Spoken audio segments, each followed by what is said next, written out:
Hermanos amados, en medio del estupor de nuestra época, donde las fronteras políticas se desplazan como orillas de arena ante el viento, la palabra de Dios nos llama a mirar a través de la niebla de noticias y de propaganda para contemplar un mapa mayor.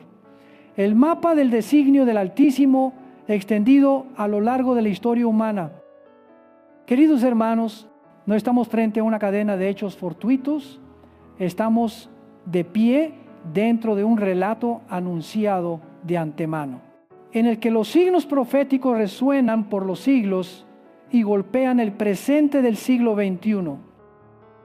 En este siglo que vivimos, Rusia vuelve a levantarse como una silueta colosal del norte. La ambición de resucitar una influencia de corte imperio soviético no es mera nostalgia histórica, es una estrategia que se teje con diplomacia, energía, armas y con nuevos portales geopolíticos. Cuando Ezequiel, el hombre de Dios, contempló la visión de pueblos coaligados contra el pueblo del Señor, describió un eje de poder que venía del norte, asociado con naciones de Oriente y Occidente en aquella región. Aunque los nombres antiguos y modernos no coincidan palabra por palabra, el espíritu de aquella alianza asoma con nitidez Rusia, Irán, Turquía y algunas naciones del norte de África. Y en todos los escenarios, Israel permanece en el centro, no solo por geografía, sino por elección divina. En la Sagrada Escritura, en el capítulo 5 del libro de Ezequiel, se nos dice que Israel fue colocado en medio de las naciones, es decir, en el corazón de la historia de salvación. La expresión en medio en hebreo evoca la imagen del ombligo del mundo, el lugar donde confluyen las corrientes vitales, donde los hilos de la historia se anudan. Quien desprecia a Israel al leer los movimientos globales ha quitado el perno central de la puerta y luego se extraña de no entender por qué todo el mundo gira alrededor de esa pequeña tierra.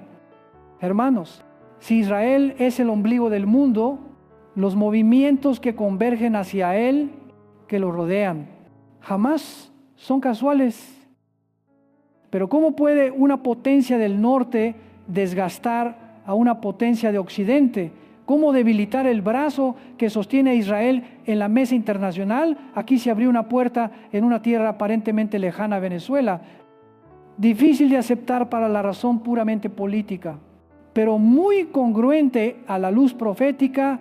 Ese lugar se convirtió en un corredor, en un puente entre una ambición de gran estrategia y el debilitamiento de un orden que sostiene a Israel.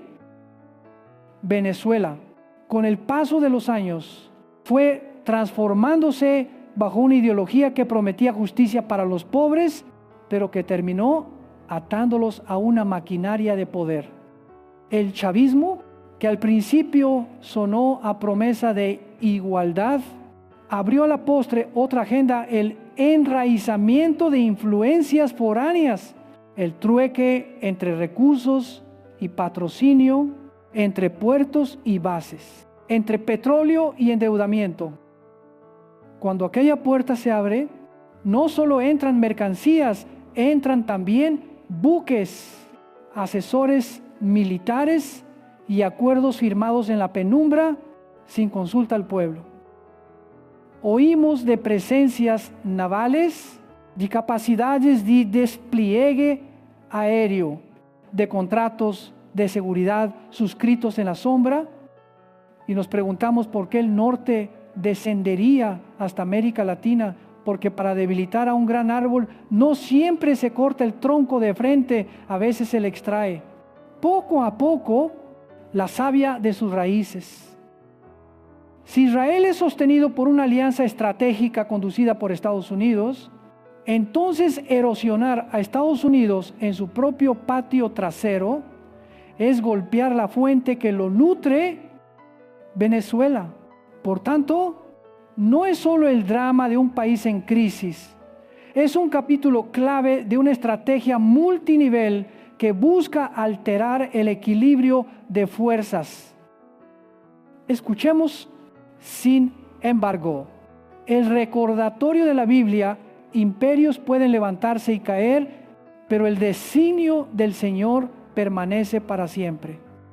Cuando Ezequiel bosqueja una coalición contra Israel, el profeta no siembra pánico, pone cada convulsión bajo la soberanía de Dios, quien convierte las intrigas de las naciones en materia prima para manifestar su justicia y su gloria. Eso no alivia automáticamente el dolor de los pueblos que sufren, pero nos entrega un punto de apoyo para no ser arrastrados por el torrente del miedo y la desinformación.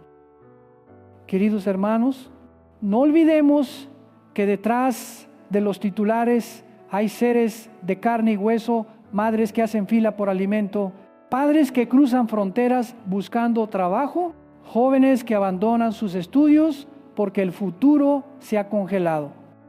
Cada curva de oferta y demanda, cada cifra de inflación o de pobreza es un clamor en la noche. Y mientras tanto, las sinfonías de las potencias siguen retumbando en los auditorios de la diplomacia.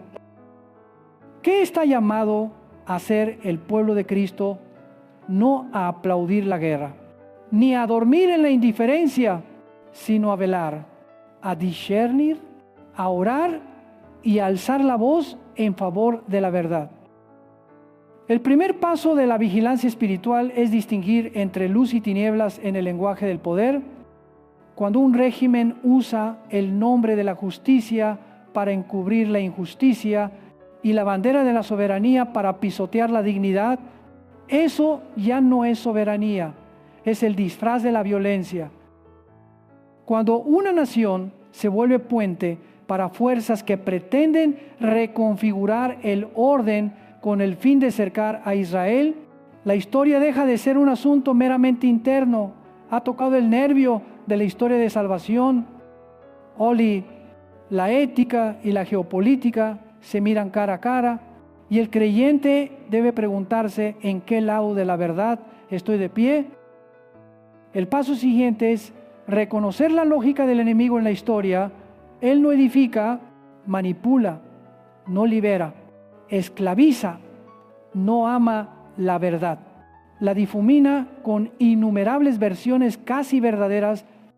El diablo sabe que para debilitar a un pueblo hay que confundirlo, dividirlo y convertir el hambre, la enfermedad y la migración en fichas de negociación. Por eso, hermanos, no vemos las oleadas de refugiados como números, vemos a portadores de la imagen de Dios, triturados entre los engranajes de la ambición humana. El paso final es volver al eje: Israel es el ombligo del mundo. No se trata de una consigna política, sino de una afirmación teológica. Dios eligió a un pueblo para que, por medio de él, la gracia y la verdad alcanzaran a las naciones. La historia de Israel no es privilegio, es misión que la palabra salga a toda la tierra, que el Salvador venga en medio de la humanidad. Por eso, toda alianza, toda intriga que apunta contra Israel posee un significado que rebasa el mapa. Es un desafío al plan salvífico revelado. Cuando un eje de poder norte-este-sur se entreteje para acercar a Israel, la palabra del Señor nos llama a no temer, pero tampoco a ser ingenuos. Hermanos amados, algunos preguntan, entonces, ¿y qué debemos hacer? ¿Contar pasivamente el cumplimiento de las profecías? No, estamos llamados a entrar en la historia con el corazón iluminado por el Espíritu Santo. Eso significa orar sin cesar por la paz de Jerusalén, por la paz de los pueblos, por gobernantes que teman a Dios. Significa socorrer al pobre, sostener al que sufre, incluso en lugares a los que quizá nunca viajaremos como Venezuela, significa examinar nuestra vida. Estoy permitiendo que los ídolos de la ideología, del nacionalismo extremo o de la comodidad material nublen mi fidelidad al Evangelio. Recordemos la historia, es el escenario de Dios y la iglesia no permanece entre bastidores. Cuando las olas geopolíticas golpean la costa, la fe no nos llama a construir castillos de arena, sino a edificar sobre la roca. Esa roca es Cristo, la promesa inmutable. Si Rusia se levanta, si Irán se endurece, si Turquía teje cálculos, si naciones del norte de África son arrastradas por el remolino, más aún debemos anclar nuestra esperanza en la palabra. Dios está obrando, incluso cuando el hombre se cree dueño absoluto. Él hace la paz en medio de la tormenta y conduce a su iglesia a través del valle de sombra de muerte. Queridos hermanos, no nos dejemos deslumbrar por mapas saturados de flechas y símbolos. Leamos el mapa a la luz de la Escritura. Cada meridiano y paralelo pertenecen a aquel que extendió los cielos como un velo. Cada frontera nacional cambiará, solo su reino no se moverá jamás. Y en ese reino, Israel ocupa un lugar que no es para idolatrar la política, sino para temer a Dios y aprender sus caminos para con las naciones. Por eso, cuando miramos a Venezuela como un corredor estratégico, no cerramos los ojos ante el dolor de su gente, ni tapamos los oídos al llamado de la justicia. Somos sobrios ante las maquinaciones internacionales y, al mismo tiempo, compasivos frente al llanto de los niños. Estamos alertas ante la seducción de la ideología y confiados en que el Señor puede convertir las jugadas más pérfidas en ocasión para manifestar su gloria. Esa es la doble actitud del creyente, prudentes como serpientes y sencillos como palomas. Hermanos, permanezcamos firmes. No permitamos que el miedo nos gobierne. No consintamos que la ira bruta nos domine. Dejemos que la misericordia nos encienda, que la verdad nos guíe y que la esperanza en Cristo sea nuestra fuerza. Porque al final, ni Rusia, ni Irán, ni alianza alguna, ni corredor estratégico alguno decidirán el destino último del mundo. Dios es quien lleva las riendas de la historia. Y si Él ha colocado a Israel en medio de las naciones como el ombligo del mundo, también ha puesto a su iglesia en medio de esta hora como sal de la tierra y luz del mundo. Si hoy estrujamos su voz, no endurezcamos el corazón. Salgamos de la indiferencia, del bucle de la información tóxica, del ensueño de los prejuicios políticos y regresemos a la palabra viva. Oremos por Jerusalén, por Caracas, por Bogotá, por cada ciudad donde se toman decisiones en la sombra que afectan a millones de vidas. Pidamos por los gobernantes para que teman a Dios más que a la pérdida de sus cargos. Y pidamos por nosotros mismos para que en medio de la tormenta no perdamos la ternura, ni la fidelidad, ni los ojos fijos en las huellas del buen pastor que conduce su rebaño. Hermanos amados, sigamos adentrándonos en el discernimiento. La parte siguiente abrirá otras olas de la crisis donde Irán y Hezbollah tejen una pinza que se extiende desde Oriente Medio hasta el Caribe y donde las decisiones de organismos internacionales empujan la situación hacia un umbral peligroso. Pero ahora, grabemos en el corazón: Dios es Señor de la historia.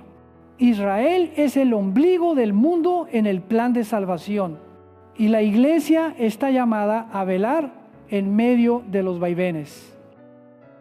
Así permanecemos firmes, no por el brazo de carne, sino por el poder del Espíritu Santo. Hermanos amados, sigamos adentrándonos en lo que palpita bajo la superficie de los titulares, en esa línea delgada entre la compasión y el poder. Entre las lágrimas del pueblo y las maniobras de los parlamentos, una pinza se está cerrando. Un brazo es Irán, el otro es Hezbollah. Y en medio, paradójicamente, Venezuela se convierte en la manzana de la discordia que enciende la disputa de la región y del mundo.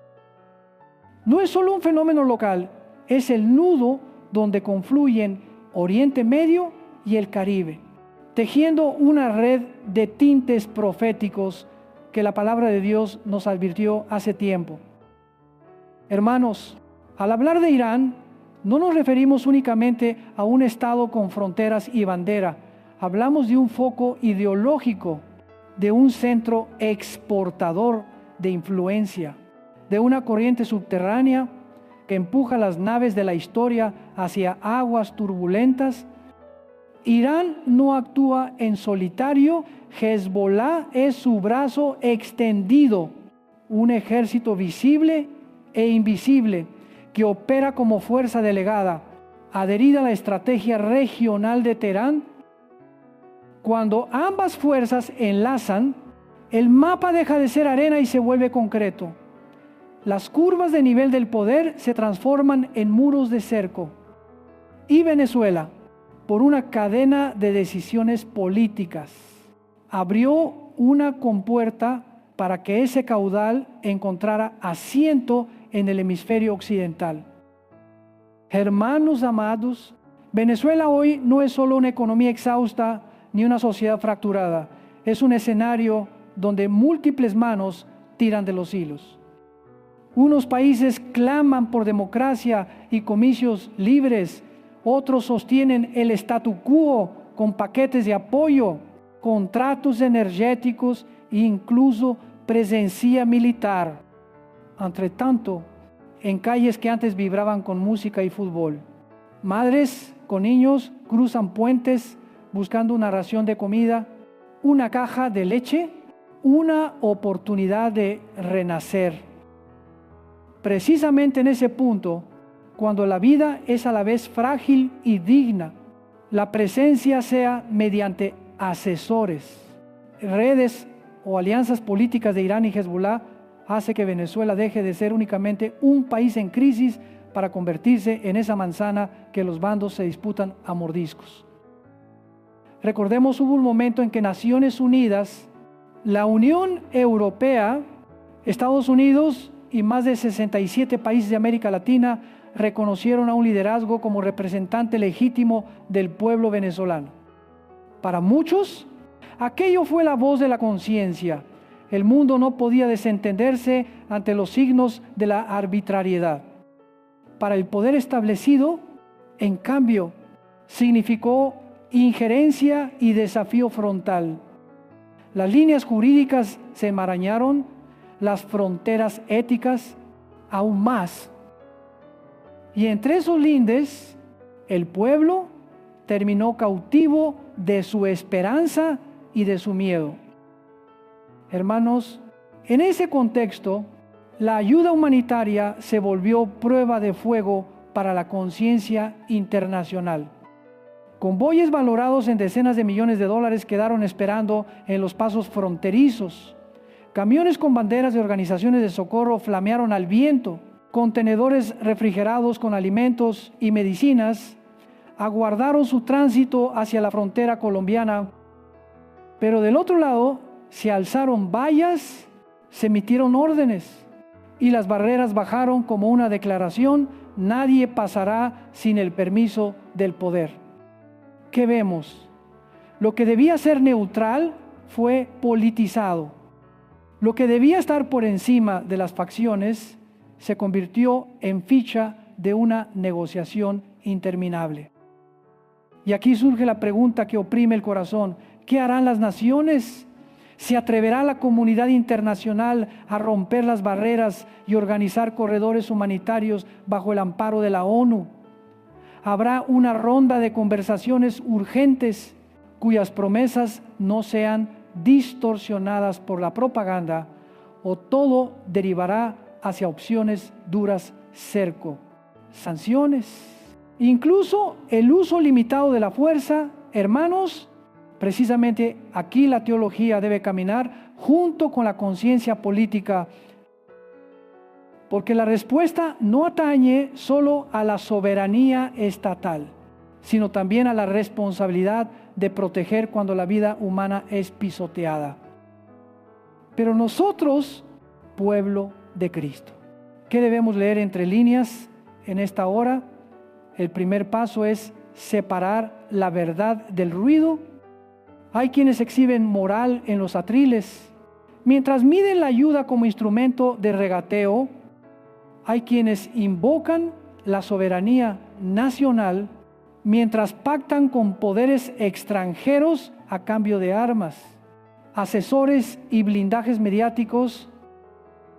Y hay sistemas de propaganda vestidos de oro y seda, detrás de los cuales hay historias domésticas empapadas en lágrimas, niños sin antipiréticos, ancianos sin insulina, hospitales sin gasas ni alcohol. ¿Dónde está la verdad? En el lugar donde el llanto se mezcla con la oración, donde un vaso de agua calma a un sediento y un pan partido sacia a un hambriento. El paso siguiente es mirar el binomio Irán-Hezbolá con los ojos sobrios de la fe. Hezbolá no es solo un nombre extraño, es un patrón estratégico donde el poder blando se amalgama con el poder duro, donde la organización social penetra la seguridad, donde la ayuda y el armamento marchan como las dos caras de una misma moneda. Cuando ese patrón se extiende al Caribe, significa que el mapa mental de Oriente Medio ha desbordado la geografía. Se ha vuelto una red transespacial que flota sobre flujos financieros, petróleo y acuerdos discretos. Cada vez que esa red se tensa, Israel, ombligo del mundo, en el plan de Dios siente el soplo frío en sus muros. Porque el cerco a Israel jamás ha sido solo oriental, también se teje con relaciones lejanas que aparentaban no tener conexión. Hermanos amados, este es también el sitio donde debemos distinguir entre justicia verdadera y justicia impostora. La justicia de Dios no elige bando por nacionalidad ni por color de bandera. Su justicia se coloca del lado del oprimido, cualquiera sea el disfraz del opresor. Por eso, cuando la ayuda es bloqueada, cuando los graneros aguardan y las puertas siguen cerradas, cuando multitudes abandonan su tierra por falta de oxígeno vital, podemos cruzarnos de brazos y decir, es asunto interno. No. La voz de los profetas retumba. Los pastores comieron la gordura y vistieron la lana. ¿Y quién recogió a las ovejas dispersas? La conciencia cristiana no nos permite vivir en paz frente a una valla que detiene trenes de socorro. Sin embargo, hermanos, la salida no es blandir un martillo contra todo nudo. Si cada tensión se resuelve con fuerza bruta, pronto caeremos en la espiral de la venganza. Por eso el creyente pide la sabiduría de lo alto, sabiduría que es ante todo pura, luego pacífica, amable, llena de misericordia y de buenos frutos, imparcial y sin hipocresía. Esa sabiduría nos lleva a evaluar medios concretos, presión diplomática multilateral, sanciones quirúrgicas, protección humanitaria bajo supervisión internacional y, por encima de todo, canales de diálogo en los que la soberbia política no clausure la posibilidad de la reconciliación. A veces, un corredor humanitario consensuado y transparente salva más vidas que 1000 amenazas de pólvora. Pero si las puertas continúan cerradas, si las barreras siguen abajo, si los ruegos de las madres son ignorados, ¿qué elegirá el mundo? Algunos dirán, no queda alternativa sino una intervención dura. Otros exclamarán, no, porque cada bala prolonga el ciclo del odio. En ese pulso, ¿a qué es llamada la iglesia?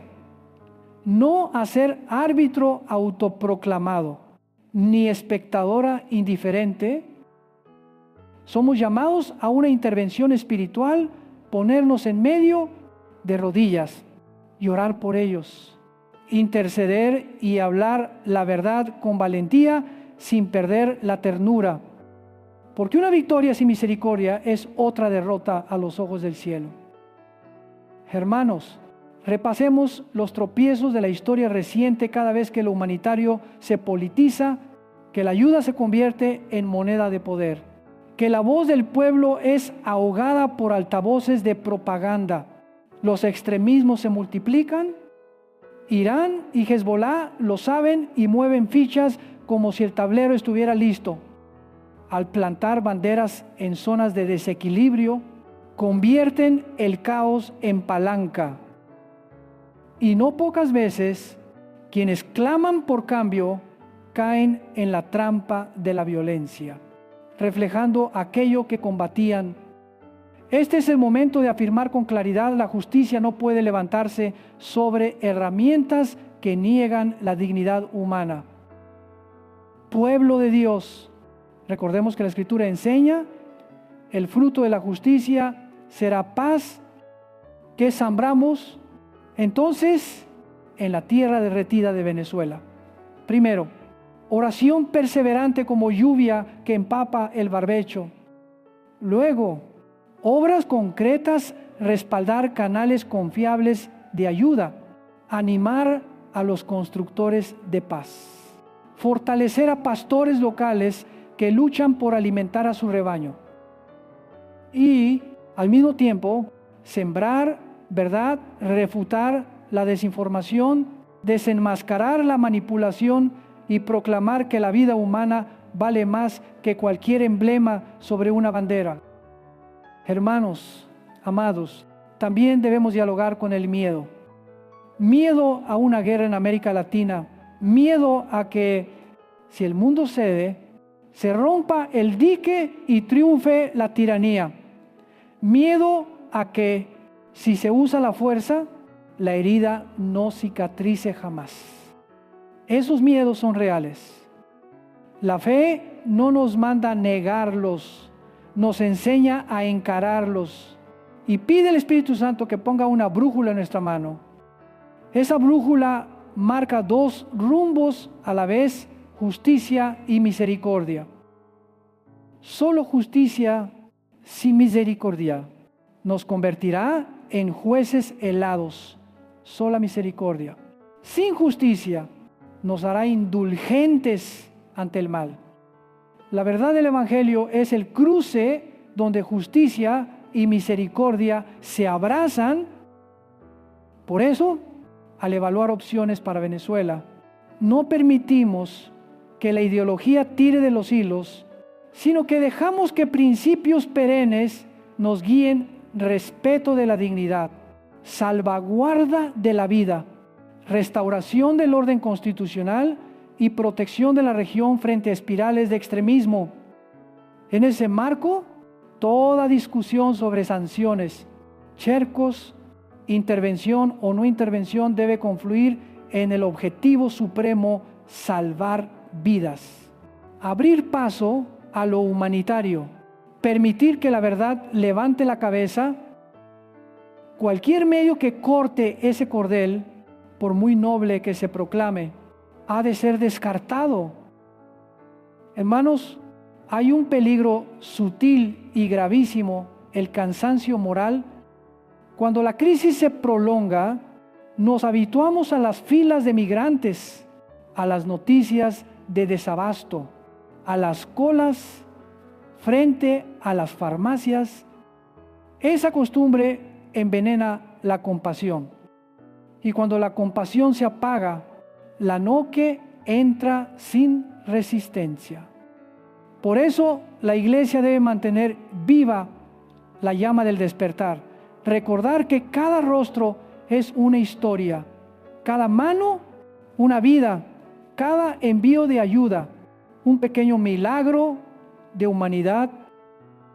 Ningún milagro es demasiado pequeño para aquel que multiplicó panes para multitudes.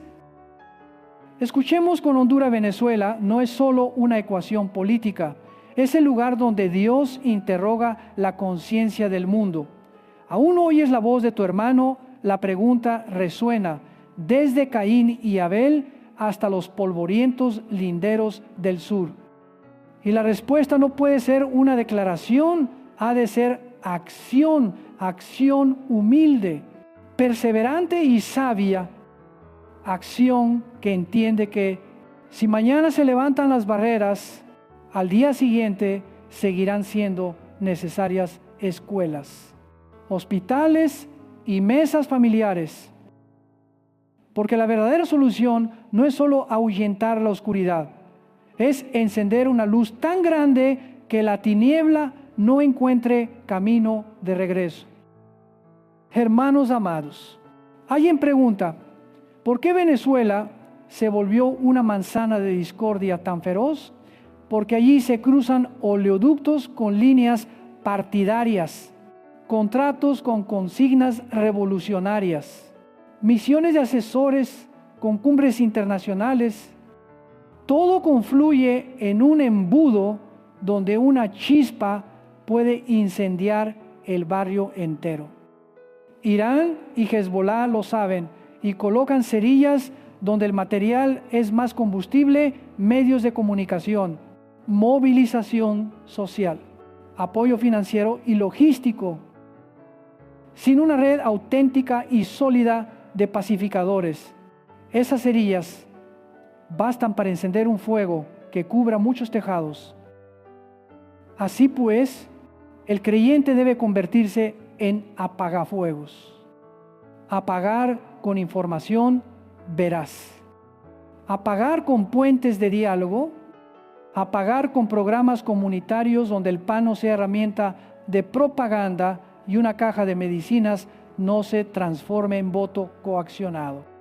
Apagar con oración incansable, intercesión con hombres, con rostros, con lágrimas. Y si el Señor nos impulsa a pagar también con decisiones valientes en el espacio público, estar del lado de la verdad cuando incomoda, alzar la voz cuando callar sería complicidad. En todo cálculo, no perdamos el eje. Israel sigue siendo el ombligo del mundo en el plan de Dios. Por ello, toda pinza que se extienda de Oriente Medio al Caribe, toda red que intente aislar, estrangular u corroer, toca la fibra misma de la historia de salvación, no para avivar enemistades, sino para despertar el sentido profético en la iglesia, orar con la mirada de la Escritura, leer el presente con la luz del propósito eterno. Cuando intercedemos por Venezuela con el corazón vuelto hacia Jerusalén, estamos caminando en la senda de la palabra, buscar primero su reino y su justicia. Hermanos amados, el último paso de esta parte es un llamado a la valentía y a la ternura. Valentía, porque el camino de la justicia rara vez es plano. Ternura, porque el corazón herido no resiste consignas vacías. Seamos valientes para decir al mundo que bloquear ayuda es inmoral, que invocar la soberanía para convertir al propio pueblo en rehén es un delito que debemos denunciar. Seamos tiernos para abrazar a madres, niños y ancianos, con todo lo que podamos ofrecer: alimentos, medicinas y, sobre todo, esperanza. Recordemos que la esperanza es lo único que el enemigo no puede falsificar. Solo intenta asfixiarla con desesperación. Donde la iglesia orará, la esperanza permanece. Y si un día el mundo se planta ante una disyuntiva ardua, negociar o intervenir, cercar o abrir, sancionar o conceder, estemos en medio suplicando al Dios que abre caminos en el mar. Tal vez sea un corredor humanitario supervisado, tal vez una transición política garantizada, tal vez un acuerdo que otorgue un respiro para que hospitales vuelvan a latir, escuelas vuelvan a abrir y familias vuelvan a reunirse. Sea como sea. Creemos que Él sigue convirtiendo las aguas amargas en dulces, el desierto en vergel, la noche larga en amanecer. Hermanos, encendamos juntos pequeñas velas frente a vientos fuertes. Cada corazón despierto es una vela, cada comida compartida, una vela, cada clamor por justicia, una vela. Y cuando se encienden suficientes velas, la oscuridad deja de ser absoluta. Venezuela no tiene por qué ser eternamente la fruta disputada, puede convertirse en primicia de restauración si no nos cansamos de hacer el bien. Y en todo, confiamos en que el Dios que llama a las estrellas por su nombre, conoce también el nombre de cada niño venezolano y sabe abrir una puerta donde nadie imaginaba que la hubiera. Hermanos amados, mantengamos firme el corazón, clara la mente y blando el espíritu. Irán y Hezbollah pueden tejer más hilos, los parlamentos pueden sonar más estruendosos, las barreras pueden alzarse más altas, pero el Señor de la historia está por encima de todas las olas. Seamos los centinelas sobre los muros que no callan día ni noche hasta que Él haga que la justicia brille como la aurora y la salvación arda como antorcha. Entonces los caminos se abrirán, los convoyes rodarán, las manos volverán a entrelazarse y los cantos regresarán a los labios de quienes por demasiado tiempo solo supieron suspirar. Hermanos amados, continuemos adentrándonos en esta hora basculante de la historia, donde las amenazas se han vuelto barreras de hierro, donde los comunicados diplomáticos se han transformado en el rugido de motores de convoyes militares, donde un país a la orilla del Caribe se ha convertido de improviso en el punto de apoyo de fuerzas globales. La pregunta que pende sobre el cielo del continente es: ¿obligarán las naciones en torno a Venezuela, Europa, los pactos interamericanos, los bloques regionales al gobernante de turno a hacerse a un lado para que se abra un corredor humanitario, o terminarán aceptando un choque militar con todas sus secuelas imprevisibles? Hermanos, esto ya no es el relato de una crisis interna prolongada. Cuando los convoyes de ayuda quedan varados en la frontera, cuando multitudes exhaustas cruzan ríos, cuando los niños carecen de leche y los ancianos de medicinas, la ley moral de la conciencia humana es puesta en la balanza. Y cuando un régimen, por aferrarse al poder, convierte la ayuda en enemiga y al pueblo en rehén, entonces el lenguaje de los crímenes contra los derechos humanos deja de ser consigna de calle, es el martilleo de la conciencia en los foros internacionales. Algunos usan la palabra genocidio como campana de alarma para recordarnos que la indiferencia puede convertirse en complicidad.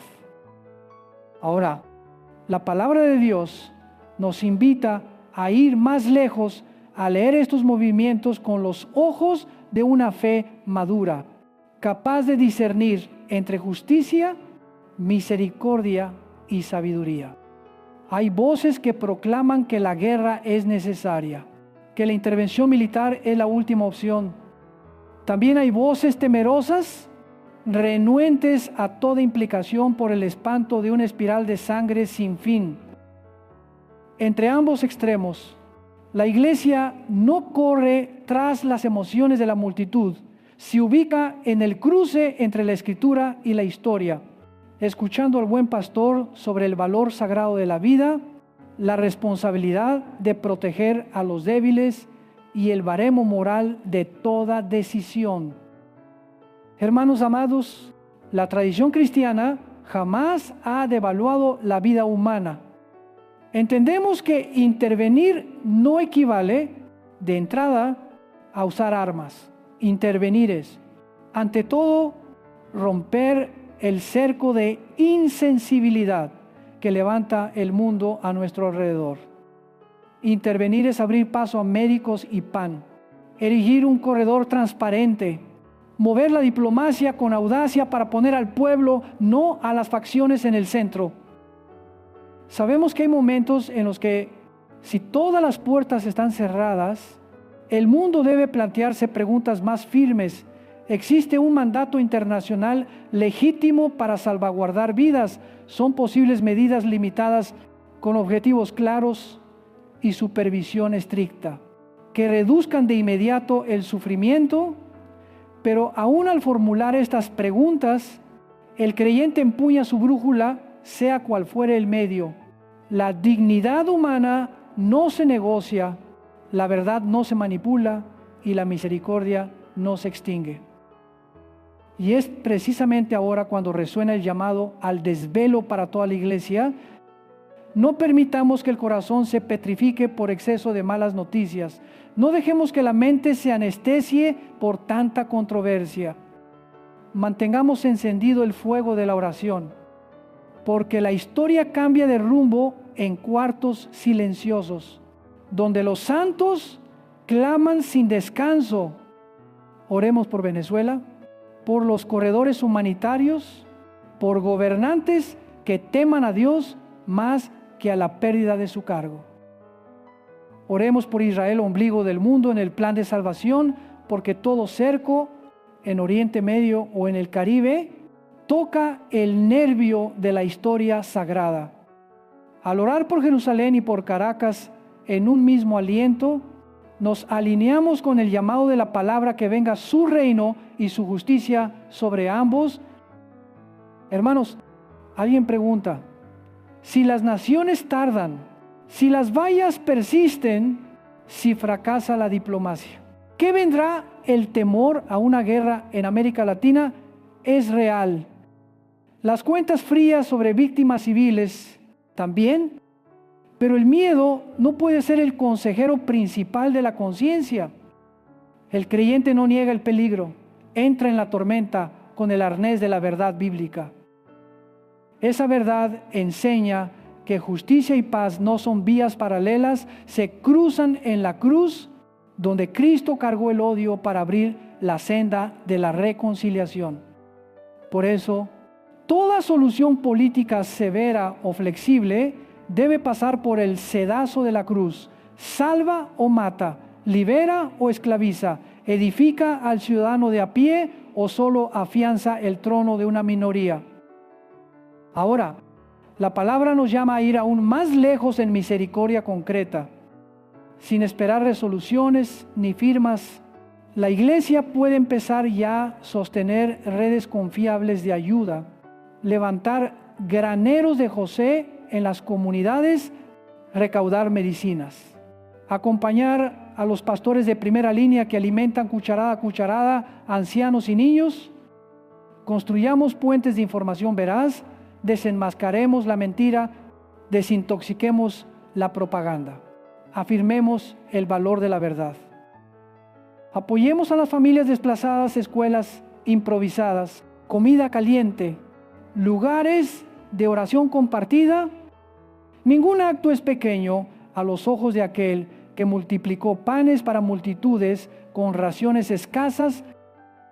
Hermanos amados, también debemos hablar con franqueza a los tronos. Cualquier régimen que, en nombre de la soberanía, cierre graneros y bloquee medicamentos, se alza contra la ley moral grabada en la conciencia humana. Y toda fuerza que, en nombre de la liberación, camine sobre los cuerpos de inocentes y queme los puentes sociales, sirve a las tinieblas. Ambos deben oír la trompeta profética, deja ir a mi pueblo. Abre las puertas a la vida. Esa trompeta no arma el odio, arma la verdad y la misericordia, para que quien tenga oídos oiga. Enfrentemos otro hecho: el cansancio moral acecha el alma de las naciones. Cuando las filas por comida se vuelven normalidad, cuando niños durmiendo bajo techos precarios son noticia habitual, cuando el grito de hospitales sin insumos se reduce a estadística, la oscuridad se ha colado en el corazón. Por eso la iglesia debe cantar más alto que la desesperación, un canto de esperanza, un estribillo de justicia, un compás de misericordia. Contemos historias de resurrección, un convoy que atraviesa la verja, un barrio que recibe agua potable, una escuela que vuelve a encender sus luces. Esos relatos son semillas de esperanza. Y la esperanza, hermanos, es lo único que el enemigo no puede falsificar. Y mientras hacemos nuestra parte, no olvidemos mirar el gran mapa. Israel sigue siendo el ombligo del mundo en el plan de salvación. Los hilos discretos que van de Oriente Medio al Caribe, las redes que buscan debilitar el brazo protector sobre Israel, no son meras jugadas estratégicas. Son un desafío espiritual a la historia sagrada. No para avivar rencores, sino para despertar a la iglesia a su vocación profética, orar al ritmo de la Escritura, discernir con horizonte escatológico, amar la verdad más que las ventajas inmediatas. Hermanos amados, el siguiente paso es un llamado a la conversión.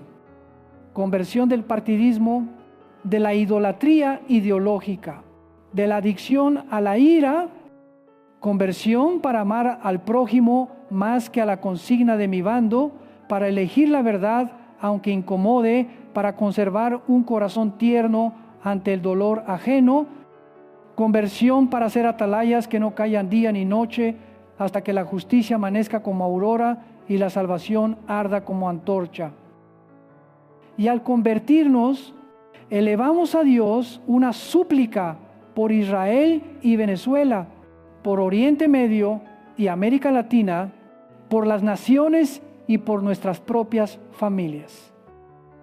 Hermanos, permitidme invitar a toda la congregación a una oración final, no de desesperación, sino de fe humilde ante el trono de la gracia. Señor Dios Todopoderoso, Rey de la historia y del corazón humano, nos postramos ante ti. Ten misericordia de la tierra venezolana que gime, abre las puertas clausuradas. Baja las barreras que detienen pan y medicinas. Levanta corredores humanitarios bajo tu providencia. Ilumina a los gobernantes de las naciones para que te teman más que a la opinión pública. Amen la verdad por encima del interés y sean firmes en la justicia sin apagar la misericordia. Oramos por Israel, ombligo del mundo. En tu plan de salvación, guarda sus muros y la paz de Jerusalén. Desbarata toda intriga que busque aislar y asfixiar a tu pueblo, y concede a tu iglesia un corazón solidario que llore con los que lloran, se goce con los que se gozan y se ponga del lado de la verdad, aunque cueste. Descienda tu Espíritu Santo sobre las iglesias locales en las fronteras, en los campamentos de desplazados, en hospitales carentes, dales resistencia, sabiduría y milagros cotidianos para que no falte la leche en el biberón ni el medicamento en la cama del enfermo. Toca a los que tienen poder en cualquier bando, quiebra su soberbia, despierta la conciencia, abre sus ojos para que vean que toda política tiene un rostro y toda decisión una vida. Señor Jesús, Rey de paz, ve delante de nosotros. Si hace falta un camino por el mar, ábrelo. Si hace falta una columna de nube en la noche, levántala. Si hace falta un milagro para nuestros pocos panes y peces, multiplízalos.